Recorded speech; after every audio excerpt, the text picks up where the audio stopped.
Hello guys, welcome back again to our channel Pakistani spontaneous reaction. मजाक कर रहा हूँ, spontaneous reaction. So guys, my name is Hasan Asif नहीं Mohammad Latif and today's video title is China claims it is the world's largest democracy, not India democracy. ये किसने कह अब दिया? कह रहा है, चाइना कह रहा है कि हम सबसे बड़ी डेमोक्रेसी हैं, ये भाई इंडिया नहीं है। कल ही हमने वीडियो क्योंकि बनाई थी। इंडिया जो यूएसए का आपको पता है समिट इजलास हुआ था, उसके अंदर चाइना को नहीं बुलाया बिकॉज वो यूएसए कहता है कि यार ये डेमोक्रेसी कंट्री नहीं है। अच्छा, उसका जवाब दिया कम्युनिस्ट है।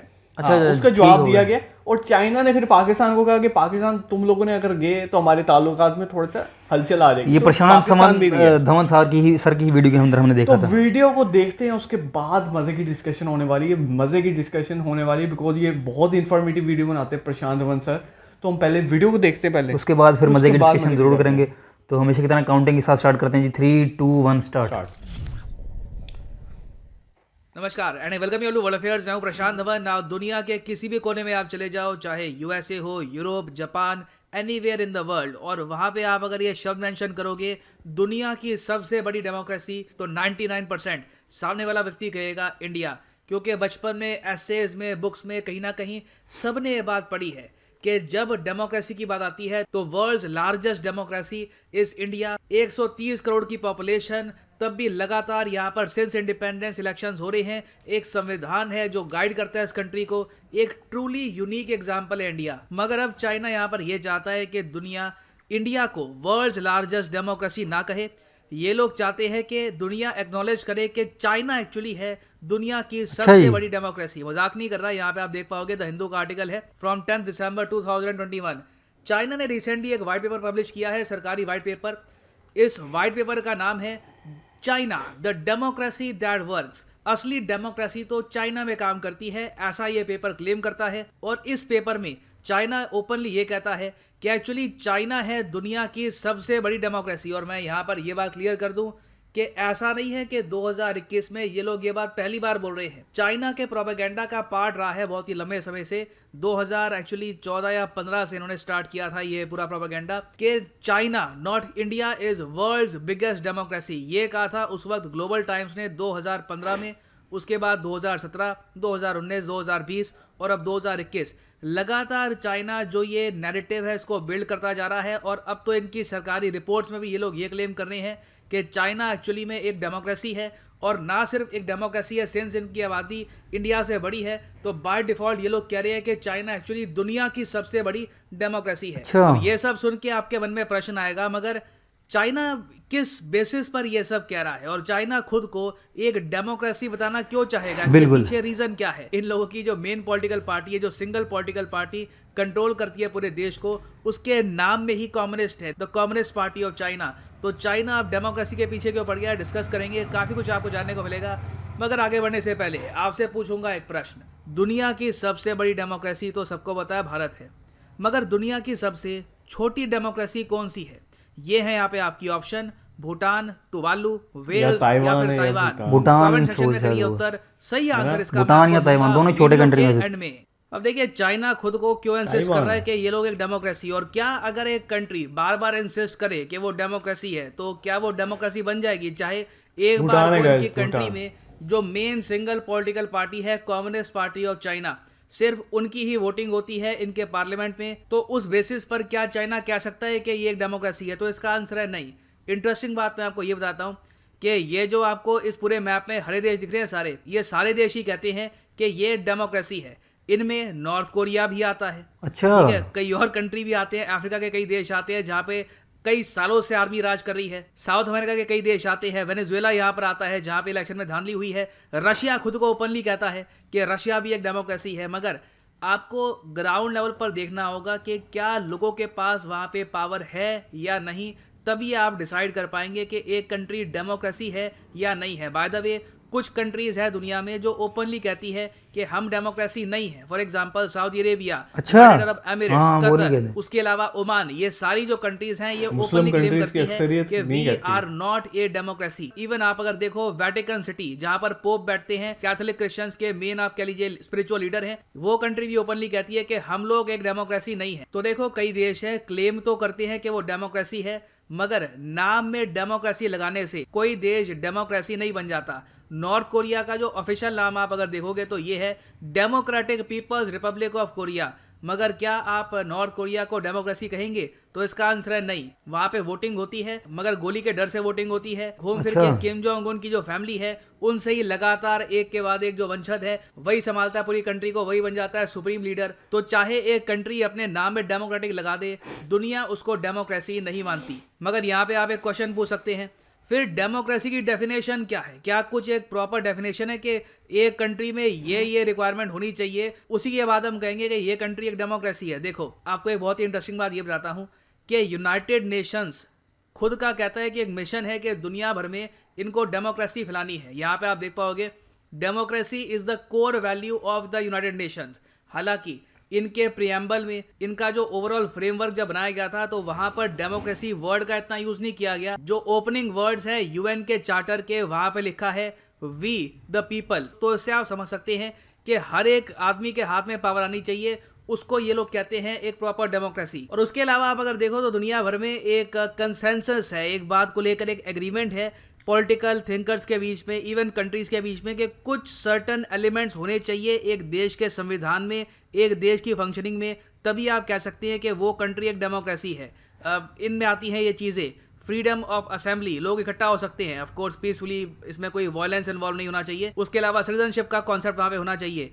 Consent of the governed, voting rights, ये एक बहुत ही बड़ा फैक्टर है कि लोगों के पास एक ऑप्शन होनी चाहिए कि कल को एक गवर्नमेंट वो बदलना चाहे तो ये काम भी वो लोग कर सकते हैं। एक गवर्नमेंट के साथ जब आप फंस जाते हो और जो वो गवर्नमेंट कर रही है मजबूरी में आपको वो फॉलो करना पड़ रहा है, तो ऑब्वियसली ये कंट्री डेमोक्रेसी फॉलो नहीं कर रही। और चाइना में आप अगर देखो तो सिचुएशन ऐसी ही है। चाइना की सबसे बड़ी प्रॉब्लम ये है डेमोक्रेसी बनने की राह में कि इन्होंने शी जिनपिंग को ही बना दिया है प्रेसिडेंट फॉर लाइफ। ये सबसे बड़ा एक यहाँ पे क्वेश्चन मार्क लगा देता है कि क्या एक डेमोक्रेसी में प्रेसिडेंट फॉर लाइफ जैसी चीज होती है? ना, ऑब्वियसली नहीं होती। वहां पे टेन्योर होता है, ठीक है, आप 4 साल 5 साल 6 साल एक सर्टन टाइम के बाद इलेक्शन करवाओ, और इलेक्शन में हर एक आदमी का जो वोट है वो होना चाहिए काउंट। ऐसा नहीं होना चाहिए कि कुछ सिलेक्टेड लोग हैं कम्युनिस्ट पार्टी ऑफ चाइना में, वही लोग डिसाइड करेंगे किसका आगे प्रमोशन होगा। तो चाइना कहीं से भी एक डेमोक्रेसी नहीं है। हाँ, यहाँ पर ये लोग वोटिंग करते हैं मगर एक लिमिटेड नंबर ऑफ वोटिंग से ये लोग ये नहीं कह सकते कि ये लोग दुनिया की सबसे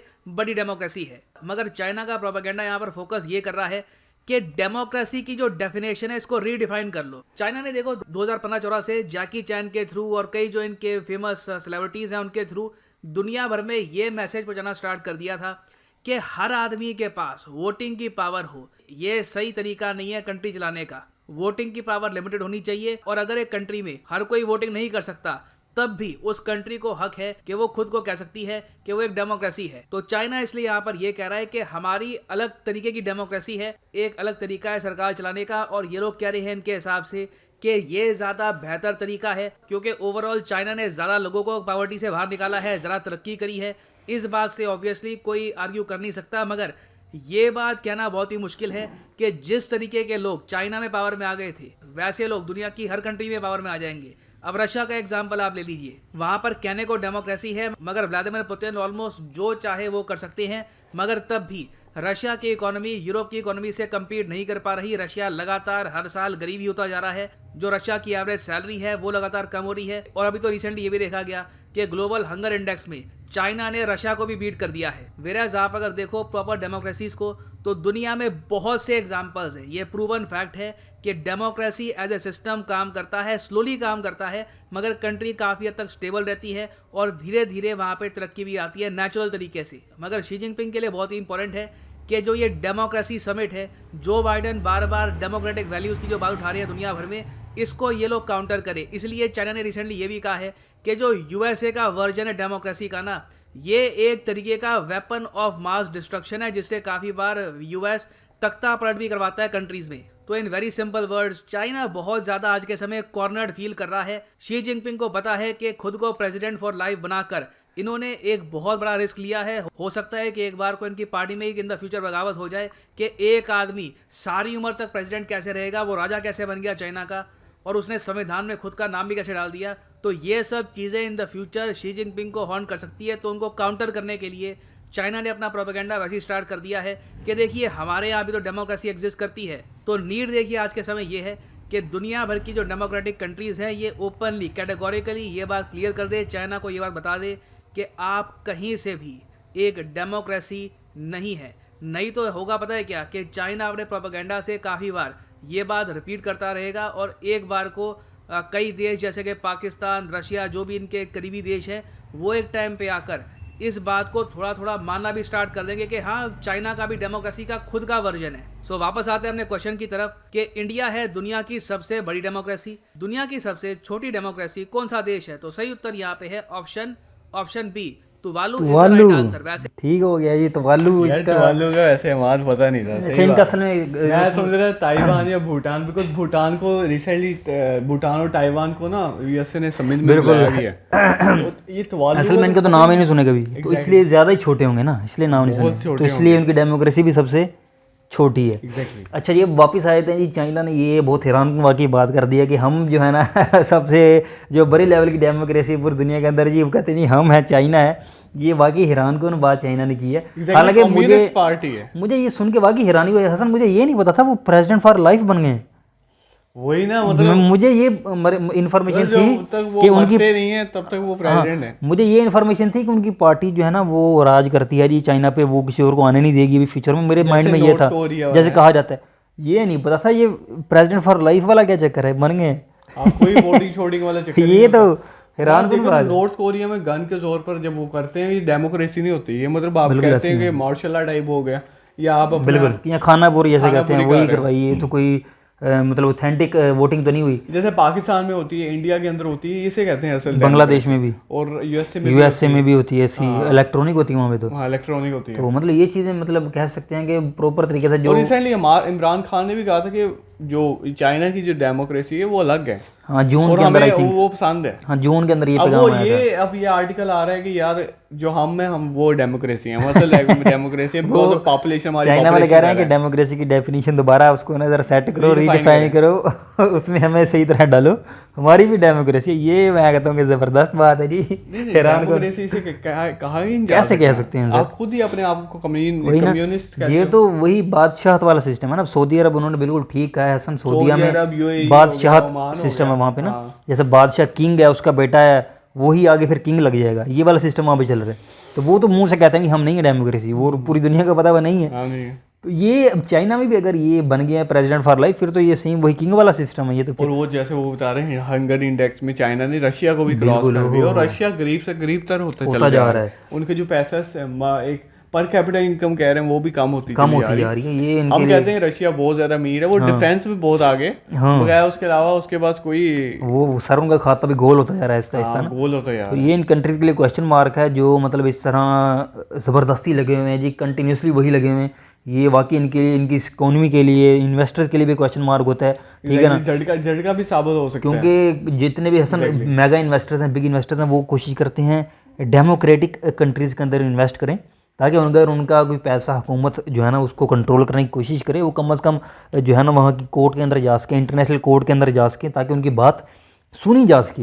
लेकिन जिन कंट्रीज़ के अंदर किंग वाला सिस्टम होता है, हम ही सरबराह हैं, ये किस्म का वो मार्शल लॉ होता है, तो वहाँ पे इन्वेस्टर भी खौफ का निशान होता है कि अगर इन्होंने सपोज करो कह दिया शी जिनपिंग, इनका नाम मेरे मुंह में असल में नहीं आता, इन्होंने अगर कह दिया भाई मैं हसन की कंपनी कंट्रोल कर रहा हूँ, आप क्या कर सकते हो वहाँ पे तो बादशाह सिस्टम है किस्म की। सऊदी अरब में भी यही है, तो इसलिए लोग डरते हैं, इसलिए कह रहे हैं कि डेमोक्रेटिक कंट्रीज ऐसा ऐसा तरक्की करते हैं, पर करते ज़रूर हैं, ग्रेजुअली करते हैं, क्योंकि वहाँ पे इन्वेस्टर को डर नहीं होता यार कि मेरी कोई है ना कब्जा हो जाएगा, ये बादशाह मेरी कब्जा कर लेगा मेरी फैक्ट्री पे, इस तरह सीन नहीं होता। ये बहुत सही की गेम है, डिफरेंस की गेम है गाइस। देखो ना, इंडिया ने तरक्की की है बट ग्रेजुअली की है, और इस टाइम वो ऐसे जा रहा है बूम। और चाइना जो है वो ऐसे गया है बट वो उसका पता नहीं खतरे पे है, वो नीचे भी आ खतरे पे है वो, जैसे वो कह रहे हैं हंगर इंडेक्स के अंदर ना, बिल्कुल ऐसी है। तो अब तक के लिए ओवरऑल बस वीडियो को एंड करते हैं। इन्फॉर्मेशन जो है इंटरेस्टिंग थी, एक अजीब सी इन्फॉर्मेशन मिली, मज़ा आया इन्फॉर्मेशन लेके। हमारी बातें अगर पसंद आई, वीडियो पसंद आई है तो वीडियो को लाइक और चैनल को सब्सक्राइब करना गाइस मत भूलिएगा। अपना रखें बहुत ज़्यादा ख्याल, टेक केयर, खुदा हाफिज़।